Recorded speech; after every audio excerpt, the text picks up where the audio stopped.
So thank you to Haqdarshak team to kind of give me this opportunity. And NPCI has been involved right from 2009 in this whole conversation of building the DBT platform, and very worked very closely because I think we were fortunate that NPCI and UIDAI started at the same time.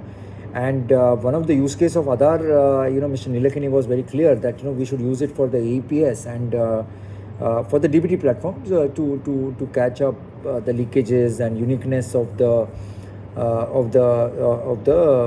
beneficiary of the government subsidy. So I think the LPG and some of the other schemes started this in a big way, and the other the government departments started utilizing, and now I'm sure all of you are aware, whether it's a PM Kalyan, Jan Kalyan Yojana, or the PM Kisan use it fairly aggressively, and the platform has been put to use fully by the government. At least the central governments, and many states also now have started using that, but not in a full way. But I'm sure in the next few course, and I still have very great experience on working with the government and RBI on this. And while there were many issues, two issues I would like to highlight is one was there was a lot of pressure on adding up multiple accounts in the multiple account number in the mapper, and those kind of things, Aadhaar payments bridge. But we said that having a multiple accounts back to the user, adding up on a DBT platform is not a right utilization of the national resource, and we kind of pushed this to have only the DBT going per consumer going to the single account, and actually that helped consolidation in a big way in that sense. The second thing I remember in a funny way that many of the NPCI's employee numbers, mobile number were put up in the ration card. We kind of survived that period, because of the number of calls people used to come to NPCI office. But last few years has been very smooth, and I think the time has come that we further leverage this to the better architecture, better ideas, and creating more benefits back to the citizen. I see that, and while I speak about DBT, the UPI has been also a great experience. Again, working very closely with Mr. Nilekani as our advisor on innovation and public policy, and closely working with the government and RBI as their execution agency for digital payments.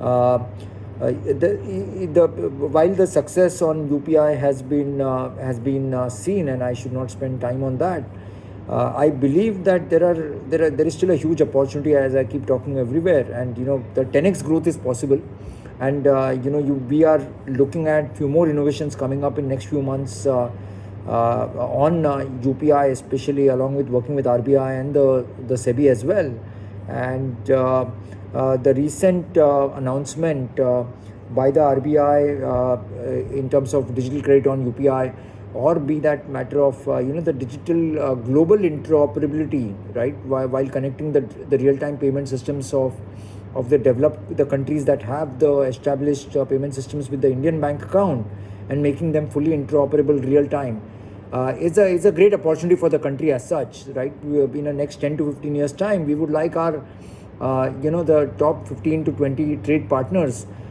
fully connected with us, fully interoperable, or for the payments and remittances. I think it's a great opportunity. I also see the Haqdarshak Yojana card design, and I think maybe there would be some deliberations in the conference, but some of the things which we had utilized in whether it's Aadhaar or the otherwise UPI, that we didn't want to give any token, we didn't want to give any token to the user, because he'll end up in misplacing it or something like that, physical token.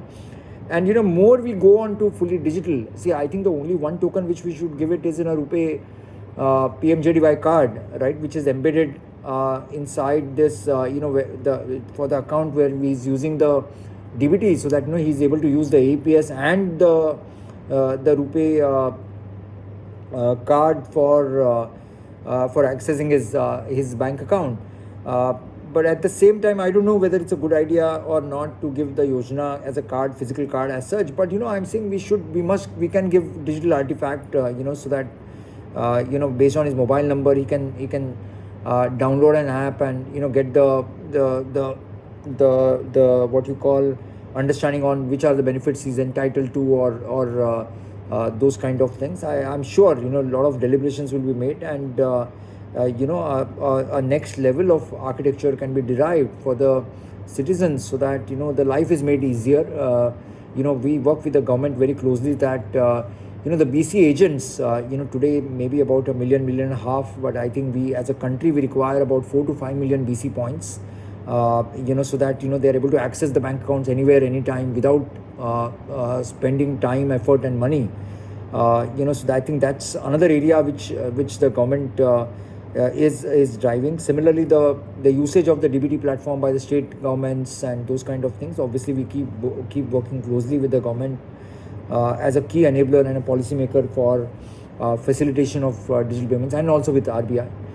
So I wish all of you the very best for the conference, and I'm sure a lot of deliberations will happen, and I believe very eminent speakers are talking, including some of the senior government officials. Mr. Nilikan is talking, and so I saw some of the industry experts. So whatever you do, please believe that NPCI will work very closely with all of you, and be rest assured that we would like to do everything which is possible to make our to empower our citizens and ensure that the benefits are transferred to them at a with the best efficiency and the lowest cost, and also the digitalization story, right? Looking at next 300 million, 500 million users to onboard on digital payment systems in a next 3 to 5 years time. Thank you so much, and wish you again all the best. Thank you.